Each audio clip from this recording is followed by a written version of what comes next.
Yo, what is going on, everyone? Welcome back to another episode of The Right Click. This week, we have a lot of stuff to go over. Last week, there was absolutely nothing to talk about, so I did release a video on how to get deals on eBay. If you haven't seen that, go check that out. But we're going to get into this week's news and just whatever happened last week as well. So let's just get right into it. Bounce to the rhythm if you know you gotta flow. Synchronize the steps if you wanna get low.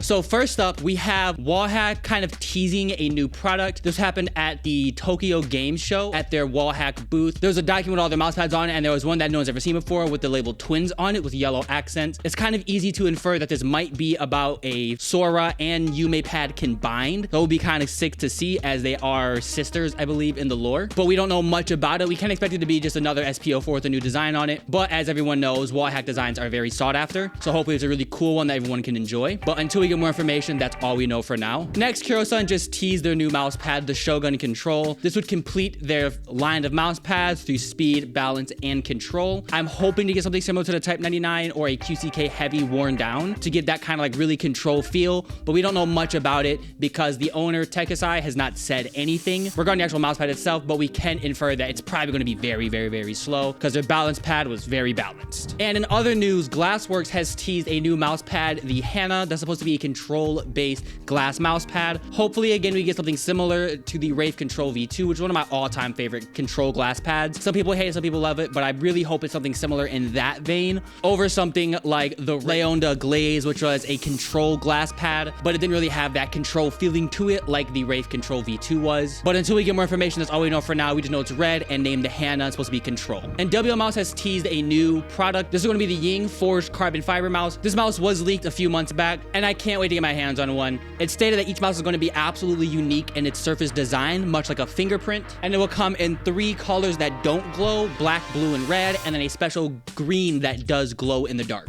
And in more Magnesium Mouse Company news, we have Final Mouse coming out with solid sides for the ULX. Hopefully they make it good. Knowing Final Mouse, they might nerf something. They might make something just slightly off to kind of make people mad, but hopefully we can get something that is completely solid. I would love to see a solid ULX coming from Final Mouse. Next, from Lamzu, we have them announcing their Sapphire skates for the Atlantis Mini. I personally don't like Sapphire skates. I don't think anyone should get them, but if you do have an Atlantis Mini and you are a fan of Sapphire skates, you can finally go pick them up for your mouse from the official brand. Cyrox has teased a new mouse, or quote unquote tease. I'm not sure if it's a leak. It looks like it's through an email, but they've released information regarding the Cyrox V6. This looks to be a HTS Plus clone. I kind of just looking at it, looked like a HTS Plus clone, but if that wasn't enough confirmation, Hitoshi, who is the guy who pretty much leaks everything in the China scene, stated it's just a HTS Plus clone. We should expect a 3950 8K Hertz wireless and a very low weight of around 30 to 40 grams on that mouse, or with a similar price point to the Cyrox V8. But since there's nothing officially announced yet, we can't be 100% certain. So hopefully Cyrox does come out with an official announcement for the mouse, because a budget HTS Plus with 8K Hertz is something that the community has been begging for. Next, the wireless Zowie mice have had a couple of their settings leaked. They can do 2K Hertz with the standard dongle and 4K Hertz with the enhanced receiver.